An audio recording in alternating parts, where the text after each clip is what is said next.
All right, we're back with another one. Uh, Very happy to have this guy sit with me today. Comedian from the big city of North Carolina, Mr. Bob Maier. What's up, man? Hey, good to be here. Good to see you. Yeah, man, good to see you too, brother. It's been a little while. Been a little while. I live in Atlanta now. I'm not in South Carolina no more, so a lot of stuff has changed, man. Oh, I You didn't know probably you. didn't know that. You didn't know that, did you? No, I didn't. Yeah, yeah. I've been here now for about 5 years, and so I kind of just stepped away for stand up a little bit. So I've been kind of doing podcasting a little bit, but that's enough with me though. We here to talk about you though. We here to talk about you and your endeavors, brothers. Now I know that you was we'll get some comedy questions too, but let's take it back for a second. Now you grew up in Ohio, correct? That's correct. Toledo. So what was that like? Cold, lonely. Lonely. Yeah, well, I was a weird kid, didn't fit in with everybody else. So, but I Did kind of figured some stuff out. did you kind of use comedy as a way like to get friends? I did eventually. Yeah. Mm-hmm. Um, it was it was more that I had allergies, really bad allergies, so I couldn't play sports. Mm-hmm. And that was the way into all the social groups at that time in the neighborhood that I grew up Mm-hmm. was sports. So, Right. Now, since yeah. you're a little older than me, just by a hair, uh, I'm guessing that you probably didn't meet your first black person till you was probably what 25 or 30 or somewhere around there in that span, right? Well, and not quite, but close. Um, there were two black kids in my graduating class in high school, Mm-hmm. and I wasn't in a class with either one of them, but no, we'd say hi. It was Yeah. the thing. First real black friend, sit and talk to, have a beer like that. Mm-hmm. Um, that was when I was working at UPS. I worked night sort at UPS. Mm-hmm. To, did that at night to get money for tuition to go to school. Right. There were some black guys there, and we got Yeah. along. It was Yeah. great. Yeah. I feel like white people need at least two black friends. They need a normal one and a crazy one.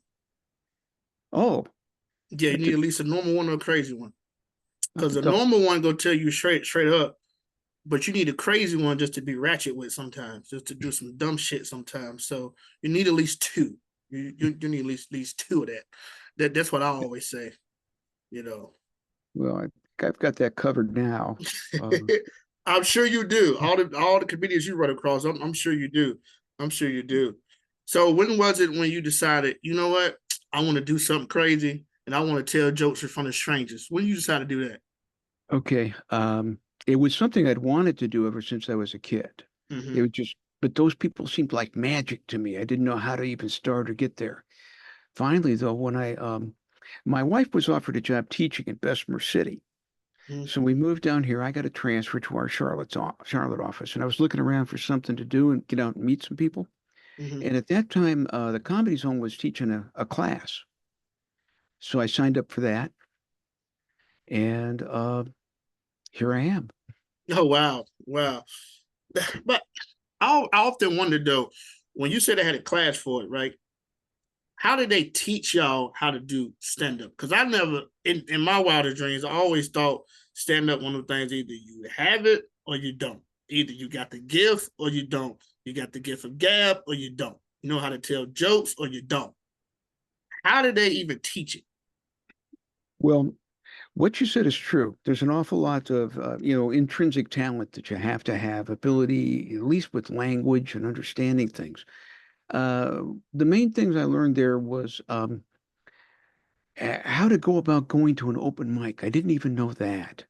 You see, I grew up in a time before I the don't even internet. know that. So tell me about it. I don't even know that shit. Tell me about Yeah, that. about the open mics. Yeah, like Yeah, how they teach you to approach those. they basically let me know that they existed, and they came up with a list of the ones that they thought were good that I should go to. And I started doing that, got to meet some people, got to polish up some of the stuff I was working on. Um, they taught us. some very, very, very fundamental joke structures, like premise, setup, punchline. I hope I got that in the right order. Hmm. And like that. And they told us, you're not going to be ready for Netflix after this class. Right. We're going to, if you went out and just started going to open mics on your own, you would eventually get everything. But we're going to give you basically, they said, about a 6 month head start on that by, filling you in on some basics. Simple stuff like how to use a microphone. I'd never really used a microphone before, so I had no idea. Hmm. Um, and just getting up on stage in front of the other classmates, the other people in the class, and telling the stuff that we had, the jokes that we had, and then giving each other feedback, which was rudimentary because we were all beginners except for the guy, Right. the two guys teaching the class. But for me, it was very useful. It I got me should have. I started. should have went to one of those. Then, damn, I missed out. I took an acting class one time, but I should have did a stand up class myself. But I was kind of like you. Like growing up, I was always a fan of stand up, and me trying to do it was like not in my wildest dreams. I wasn't even trying to really do it like that. Like that, I just wanted to do it because one of my friends thought I should do it. I said I'd give it a try. Hmm. But I'm like you. I ain't had no structure. I just learned on to go. I got like I stutter a little bit, so that was always one of those things where I kind of was hesitant on too. So for me, I I stopped it because of that a little bit, and I had writer's block. Like writer's block was my main thing for me. I couldn't come up with nothing because I didn't want to do what everybody else was doing. Because you Yeah. get people that may tell the same jokes about if you're on an open mic, right? You know what it is. You'll get 15, 20 people. You'll get 5 or 6 that's very good, and you'll get 3 or 4 that's really bad, and then you get like another 2 or 3 that's okay.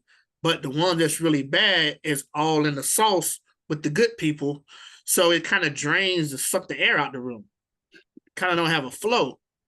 So that's just for me doing stand up. I know everybody else is kind of different. I know your path is different by taking the stand up class, but I want to know what qualified the guys to teach the stand up class though. How did that come about? Because I know how you could take an acting class because you can go through acting a lot. So how did the hell these guys just do it was qualified to do a stand up class? I'm just curious. Oh, yeah, valid question. The two guys that taught it when I started out were Joel Pace and Johnny Millwater. Okay. And Johnny is, of course, a extremely experienced comedian who's been doing it for a long time.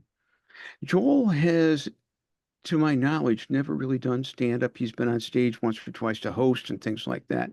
But he was at that time one of the head bookers for the Comedy Zone. Right. So he knew what he was looking for, and he had some ideas about what to be done. Talked to some people who've taken the class since then, and it evolved, like Right. anything. Did they Things tell y'all at the class? Did they ever tell y'all what y'all could do and could not do, or could Mm, say? And this is going to go into my next question after I say this, but I just wanted to kind of give you a warm up on the next question. But did they really tell y'all what y'all could and could not say, or did they tell y'all like you shouldn't say this, you shouldn't say that? Did they give y'all that type of feedback? um, you mean like talking dirty, dropping F-bombs, things like that? No, no. You know how some like I'll give you a prime example. I still write, even though I don't do stand up, I still write material still. I still may have something in my arsenal with something. So I had a joke. I don't usually go this route, but I had a joke about the movie called A Man Named Otto with Tom Hanks. And I had a joke in there and I wrote down a joke. I didn't say it on stage yet, but I'm writing this material down. And the stuff I had, I was like, it may be too dark because in the movie, he tried to commit suicide 2 or 3 times, you know? Hmm. So when I ask you, like, did they tell y'all any jokes was off limits or stuff that y'all should say or stuff that people may be sensitive? Did they ever like tell y'all, give y'all feedback on, okay, you probably shouldn't do this or do that? That didn't really come up in the stand-up class. Mm-hmm. later on when I took improv with Kelly Semmelsberger, excuse me, um, she went over some things like that. She said, talking about cancer and child abuse and things like that, we usually drain the energy right out of the room, so you want to avoid Right, that. right, right. Um, Basically, what we were told was, well, let's see. They said for the graduation class, they wanted like PG-13, so we could, Yeah, little bit, but not much. right. They also kept telling us that the cleaner you can work, the more work you'll get. It's a lot Hmm. easier to get jobs as a clean comic than as a dirty one. And That go ahead. no, that's tricky Yep, because to me, you can be dirty and still be great, but it's also different levels of dirty as well. You know, I guess in my type of dirty and other people type of dirty is different. Dirty for me ain't cuss words. Dirty for me is what the material is. I'm because you could talk about sex in a clean way. absolutely. You could talk about jacking off in a clean way. You know, you could do all that in a clean way. You know, but what dirty is up, and when you start, saying some explicit stuff in the middle of that. So, but the only thing is, because I seen you are kind of clean. But my thing is, though, and I said, I said kinda, but with that may be the case for some people with clean comedy, but that may book y'all for kid shows though. Yeah, yeah. Kid shows and things like that. And um, I tried it. I've done a few shows when I've had the clean comedy restrictions, and I can do it. It's just not my favorite, It's you know? tough. It's tough. It's like I'm constantly reminding myself that I'm not going to go that way with this Hmm. joke, or I'm not going to use those words, that kind of thing. Right. Um, and I don't think, well, I've been described by some people as being clean-ish. Right. Yeah. Yeah. That's why I say you clean a little bit. Yeah. That's a little bit. Yeah. But when I'm being myself, I can relax and I can feel the responses from the audience better Hmm. and move with that and get into Right. the zone. Right. But if I'm stopping to think about vocabulary and references and whether or not I Hmm. have to skip the next joke that I would normally tell, it just Hmm. it takes away the fun. Yeah, I agree. Because sometimes some stuff you say is part of the joke. You know what I'm saying? Like if some people, I guess, if they're going to use cuss word, the cuss word is part of the joke, or the way you say bitch, or the way you say ass is part of the joke. So you can't just take that out because it won't be part of the joke no more. You know, so I get that. But since we on that topic with dirty or not, what is your opinion on the state of comedy now the past couple years? I have my opinion. I want to hear yours. You mean the woke stuff? Yes, the woke stuff. Also, what people telling you what you can and cannot say, what people find offensive, what people like.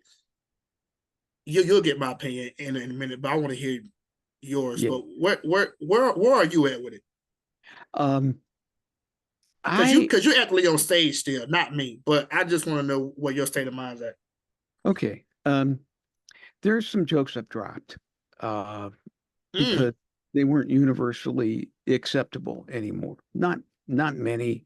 I'm also a little surprised at some of the jokes I've been able to keep in because well, what it seems to come down to is let's take rape jokes for example. That's a big one.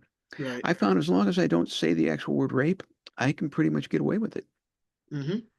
Like there's jokes I'll reference Bill Cosby and his problems and the things that happen with that. Mm-hmm. And I do it in such a way though that I don't use that word, the R word, if you will. Mm-hmm. And people will laugh a lot. Then I have another joke that I don't tell on stage much anymore at all. So I might tell it here now if that's okay with you. It Go won't take. ahead. Tell it. Tell it. Rape jokes are only funny if the audience is dressed like they want it. You said scratch like they want it. If they dress like they want it, yeah. Yeah, that one. Yeah. Yeah, that was pretty good, but that one will probably get you in trouble now. Yep. Some of the audiences they'll pull back. Now, to me, it's a valid joke and it's okay to tell because I'm making fun of the bad logic that rapists have to Hmm. justify their heinous actions. Right, because they say if she were dressed like that, she wouldn't get raped, which is totally untrue. Yep, yep, absolutely true.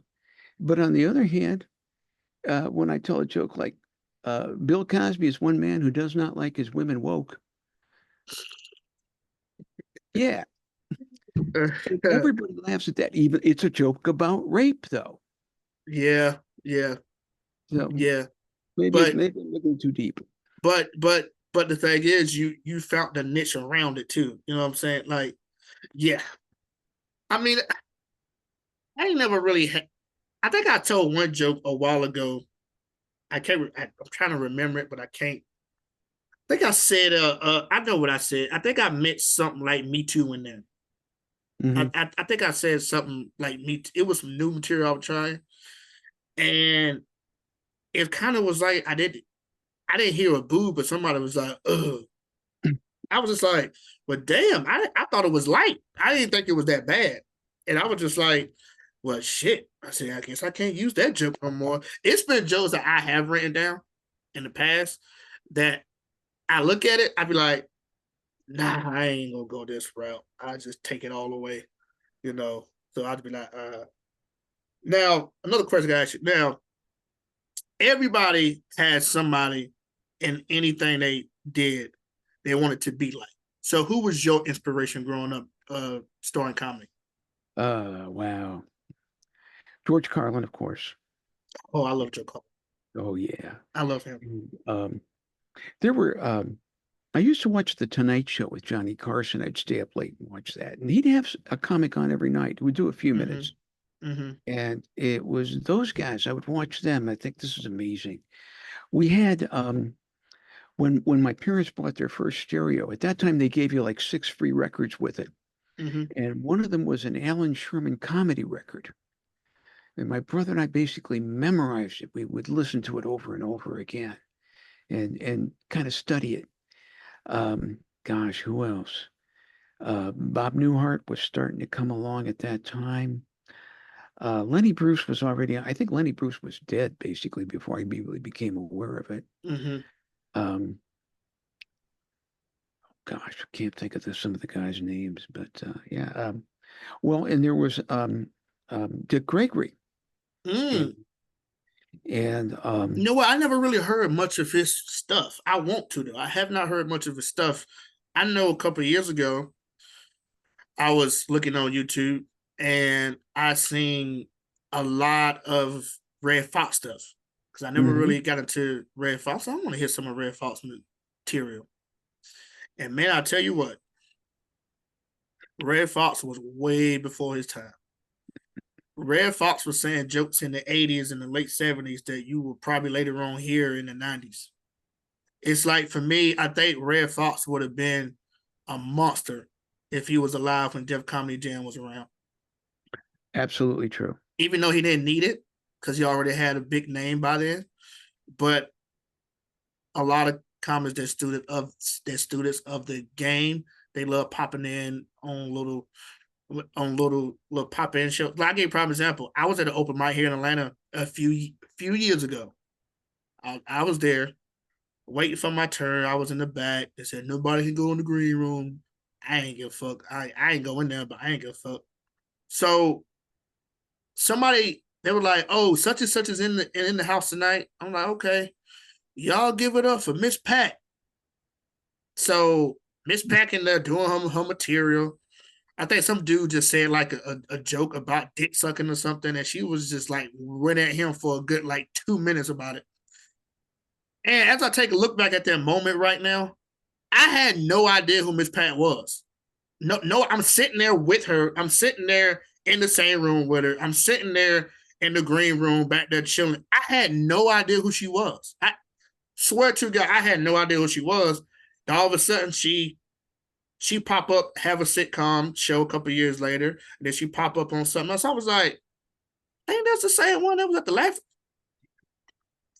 Maybe my clock was off, or maybe I wasn't paying attention. But that's how deep when I'm in comedy. That's how deep I am, like in the bag like this. Like, I don't even be paying attention to the big names or the big people. I mean, I know Kevin Hart had a run here years ago. Kevin Hart did it every night here. Because I don't know if you ever did the Laughing Skull here in Atlanta. You ever did it here? Not at the Laughing Skull. Oddly enough, I signed up for that. They scheduled me, and a week or so before I was supposed to be there, they sent me an email and said they were moving the open mic portion to a hotel a few miles away because Kevin Hart was going to be working out his new material in the That's club the night. that, Yeah, that's what. So you know what I'm talking about. That exactly. he Yeah. did it. He did it on his because open mic there is Monday, Tuesday, Wednesday, and I think Kevin Hart was doing. He was doing something, and you can get tickets, working out new material for a special. Man, his ticket sold out in 30 seconds. Oh Because the yeah. Laughing Skull is small. It only can fit like 40 people, 50 people. Mhm. So it's not big at all. So that was just a moment for me that I didn't even know. Um, since you said all those comedians, do you have like a top five list of your favorite comedians of all time? All time. Well, Stanhope, of course. Doug Who Stan. who that? Doug Stanhope. Okay. Yeah. Mitch Hedberg. Mm-hmm. Um, uh, uh, uh, uh, there's some new people that I've been seeing. Mm-hmm. Fern Brady is a very funny lady from Scotland, Hmm. and saw her special on Netflix, Mm-hmm. and it cracked me up. There's a guy named Brian Simpson that I found to be Okay. very I heard of entertaining. him. Yeah, and David Tell. Is he newer? David Tell, no, David Tell's been around for many years. Oh, okay. You're teaching me Mhm. something. You're Yeah, teaching me I something. mixed up the stuff there. And Yeah, yeah, I noticed that. Yeah. Do, but but do you? Let me ask you the follow up question. Do you think that maybe since you mentioned Netflix, right? Do you feel like that comedy as a whole is kind of getting like saturated because it's so many comedians, it's so many Netflix specials. You got Prime, you got stand up on Prime, you got stand up on Showtime. Uh, do you think it's kind of like in a space where it's kind of too many of y'all? So it's kind of like because me personally, I don't think people Netflix specials is great to be honest because it's too many. It's Mhm. too many, like you said, with the wokeness and all this stuff. Do you think at times it's oversaturated just a little bit? um, interesting question. And I guess there's a couple of ways to look at it. The first thing I think, though, is that with all these things going on, it means more opportunities for more people. Mm-hmm. Now, the number of people that are out there, one of the things I read, and I've been paying attention to it more and more and finding out that it's to be true, is that people you see doing Netflix specials, unless they're really a really big name, they've still got day jobs Mm, because the producers know they can get good comedy talent for not much money now because there's so many people out there, mm-hmm. many of whom are very good Mm-hmm. and still kind of unknown. Yep. But yeah, so is it saturated? I don't know. There are some people I know who say they don't like stand up. And if you press it a little bit, that's because they once saw a stand-up comedian who just wasn't very funny or wasn't funny to them. And but the variety that's out there now, though, too, is because you've got Mark Marone, for instance, who's a very subtle, more of an intellectual kind of guy, and then you've got other people that just go out there and just kind of clown around. And Mm-hmm. there's nothing wrong with either approach because there's so Right. many kinds of people in the world. You can have so many different kinds of audience. I think an adjustment needs to be made so that more people are aware of what's out there and what we can do for them. Right.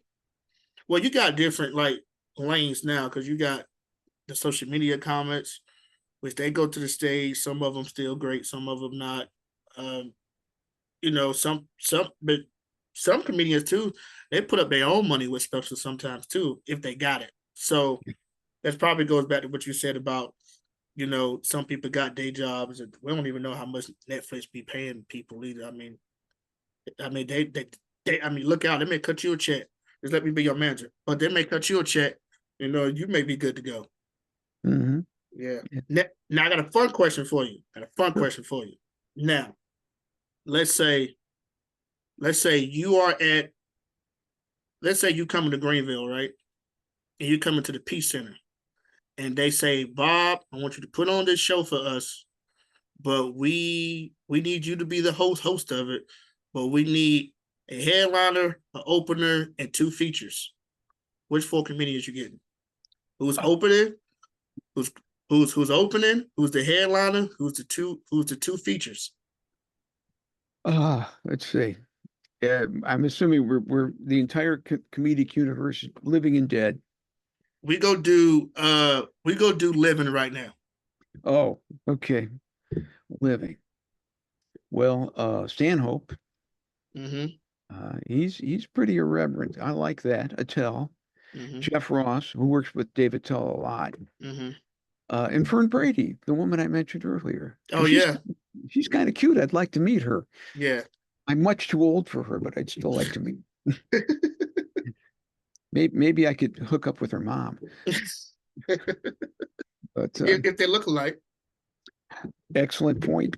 Right. If they look alike, you know. Now who gonna be headlining this night though? Attell. Who's gonna I'm gonna let you host it though. You gonna be the host. Who Okay. okay. You gonna let Jeff Ross be in there? Jeff Ross will be the opener I think I would put him up. or put him on the feature. Ooh, wow. Stan, Personally, he ain't my good taste. I don't like Jeff Ross that much, but that's just me. yeah. When Ross, I just don't think it's funny. That's just me. he really shines when he's working with Attell and they're Okay. roast back and forth on each other. I saw them do that live at the Queen City Comedy Festival a few years Mm-hmm. back. Mm-hmm. Um, Stanhope, yeah, he's just a riot to me. He's just a loose cannon. He's going to go up there. He's going to be dressed goofy, with Right. the raggedy sport coat, and he's just going to go anywhere he wants. Right. Patel is the same way. Jeff Ross, yeah, to a great extent. Mm-hmm. Um, but yeah, I think I would go with that. You go with that one. Yeah. Mine's kind of tough. For me, ooh, just be tough. I don't want nobody to be offended. So I'm gonna let Chris Rock be the headliner. I can't let Chris Rock go first. I just can't do it. So I'm gonna let Chris Rock headline. I'm gonna let Chris Tucker open. Um, I'm missing some people. There's a lot of comedians out here. See, Chris Tucker open, Chris Rock. I'm gonna let Jamie Foxx get a feature spot. Okay. Um, and you know what? They're gonna have to just get this back to back. But I'm gonna let Bill Burr get the other feature spot. Okay. Yeah. Hopefully, Bill Burr would keep people sitting down for some of the shit that he say. So Chris Rock can go up last. Because I know what you mean. Yeah. yeah, right. Because you gotta. I mean, because this to me is like a method to it. So you want the fun people to kind of go up first, you know, whatever. You don't want those type of people to be, you know, pissed off before you get to where you're supposed to get to, you know. So but I thought it was a fun little question for you, man. You know. Yeah. Yeah. But Bob, I'm gonna let you go, man. I know you got things to do, but like I said, man, I appreciate you coming on here for me, give me a little bit of your time. I know you're a busy man. So what you got coming up next? Oh, not much. Coming up kind of a lag here. I did put in for the Laughing Skull open mic again. That was a few weeks ago. I haven't heard back. I imagine they're probably pretty well backed up. Yeah. Uh, Mostly I still just do local jobs. I'm trying to branch out a little bit. I Okay. was back up in Michigan and Ohio last week, and I did some Mm-hmm. mics up there. One guest spot, a couple of mics, and That's it was cool. well received. So I'm Yeah. hoping to get back up there and get some more work back in my old country land there. Right. Absolutely. Yeah. And If you come up here, I'm down here, or where you at? Yeah. If you Charlotte, come down here, I'm so stupid. If you come down here, you definitely gotta let me know. I'll be there. All right. So in Atlanta? Yeah, if you get that Laughing Skull book, let me know. I will be there. I Okay. know exactly where it's at. Even if I got to walk 5 blocks to get there, my black ass will be there.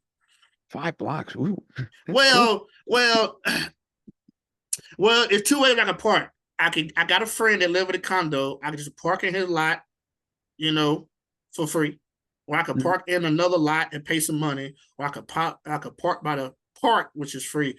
Problem is, I could park at the garage at the park, but the park to the Laughing Skull is like 6 blocks. Like it's a long way. It's a long way. So I'm gonna Right. get my cardio in that day. But I know another spot I could park at, so I ain't worried about that. Okay. Yeah. But you Yeah. just let me know when you're here. I will be there to come see your brother always. All right. Any other mics in Atlanta you could recommend? I have to look on. Matter of fact, I will send you the Atlanta open mic calendar. Okay. I don't know how accurate it is, but this will give you a little bit of a outline of maybe you can text people or email people to see if the mic is still there. But I can send you that through Facebook. Okay. That'd be great. Yep, I can send that to your brother. Okay. All right. Well, appreciate it, Bob. Thank you so much, man. Thank you. No problem, Have a brother. good You too. day. Thanks.